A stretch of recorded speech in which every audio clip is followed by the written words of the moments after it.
तमाम देखने और सुनने वाले प्यारे प्यारे दोस्तों, अस्सलामु अलैकुम। पुराने समय की बात है। एक छोटे से गांव में गरीब आदमी रहता था जिसका नाम यूसुफ था। उसकी एक छोटी सी बेटी आयत बहुत मासूम, नेक और अल्लाह से डरने वाली लड़की थी। उसकी माँ का इंतकाल तब हो गया था जब वो सिर्फ 7 साल की थी। माँ के जाने के बाद आयत बिल्कुल अकेली हो गई। कुछ साल बाद यूसुफ ने दूसरी शादी कर ली। नई औरत अपने साथ अपनी 2 बेटियां भी लाई, शाइस्ता और नाजिया।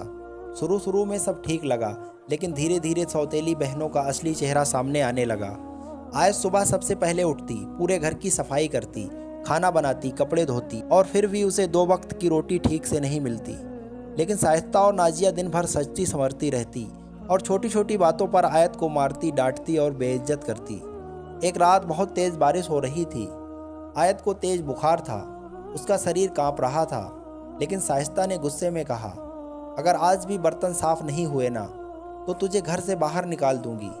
बेचारी आयत कांपते हाथों से बर्तन धोने लगी। उसके आंसू बारिश के पानी में मिल रहे थे। वो बार बार सिर्फ एक बात कह रही थी, या अल्लाह मेरी मदद फरमा।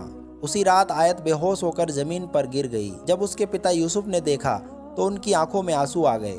उन्होंने गुस्से में अपनी बीबी से कहा, तुम लोगों ने मेरी बेटी को नौकरानी बना दिया। लेकिन सौतेली माँ ने झूठ बोल दिया, ये लड़की बहुत आलसी है, काम नहीं करती। यूसुफ गरीब और कमज़ोर इंसान था। वो चाह कर भी अपनी बेटी के लिए कुछ नहीं कर पा रहा था। दिन गुजरते गए। एक दिन गांव में एक अमीर और नेक दिल औरत आई जिसका नाम फातिमा था। वो गांव की गरीब लड़कियों की मदद करती थी। जब उसने आयत को देखा, उसके फटे कपड़े, कमज़ोर शरीर और मासूम चेहरा देखा तो उसका दिल कांप उठा। उसने प्यार से पूछा, बेटी तुम्हारे साथ ऐसा कौन करता है? आयत रो पड़ी, लेकिन उसने फिर भी अपनी सौतेली माँ और बहनों की बुराई नहीं की। उसने सिर्फ इतना कहा, अल्लाह सब देख रहा है। फातिमा उसकी सब्र देखकर हैरान रह गई। उसने यूसुफ से कहा, मैं आयत को अपने साथ शहर ले जाना चाहती हूँ। मैं इसे पढ़ाऊंगी, अच्छी ज़िंदगी दूंगी। शाइस्ता और नाजिया ये सुनकर जल गई। उन्हें डर था कि अगर आयत अमीर बन गई तो सबको उनका सच पता चल जाएगा। उस रात दोनों बहनों ने एक खौफनाक फैसला किया। उन्होंने आयत को कमरे में बंद कर दिया और उसकी किताबें जला दी। आयत पूरी रात रोती रही।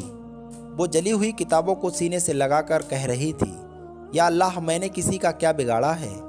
सुबह जब फातिमा आई तो उसने सब देख लिया। गांव वालों के सामने दोनों बहनों की सच्चाई खुल गई।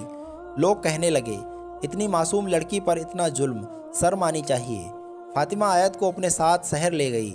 धीरे धीरे आयत की ज़िंदगी बदलने लगी। उसने पढ़ाई शुरू की, कुरान सीखा और बहुत बड़ी डॉक्टर बन गई। अब लोग उसे इज्जत से डॉक्टर आयत कहकर बुलाते थे। लेकिन उधर शाइस्ता और नाजिया की ज़िंदगी बर्बाद होने लगी। उनके घर में गरीबी आ गई। लोग उनसे नफरत करने लगे। कोई रिश्ता तक नहीं आता था। एक दिन दोनों बहनें बीमार पड़ गई। पूरा गांव उन्हें छोड़ चुका था। तभी किसी ने कहा, शहर की सबसे बड़ी डॉक्टर को बुलाओ, वही इलाज कर सकती है। जब डॉक्टर आयत वहां पहुंची तो दोनों बहनें शर्म से सिर झुकाकर रोने लगी। उन्होंने कांपती आवाज़ में कहा, आयत हमें माफ़ कर दो, हमने तुम्हारे साथ बहुत बुरा किया। पूरा गांव सोच रहा था कि शायद आयत बदला लेगी, लेकिन आयत की आंखों में आंसू आ गए। उसने कहा, इस्लाम हमें माफ़ करना सिखाता है, बदला लेना नहीं। ये सुनकर सब रो पड़े। आयत ने दोनों का इलाज किया। उस दिन गाँव के इमाम साहब ने कहा, सब्र करने वालों के साथ अल्लाह होता है और जुल्म करने वालों का अंजाम हमेशा बुरा होता है। कभी किसी कमज़ोर पर जुल्म मत करो, अल्लाह सब देखता है। सब्र करने वालों को अल्लाह कभी अकेला नहीं छोड़ता।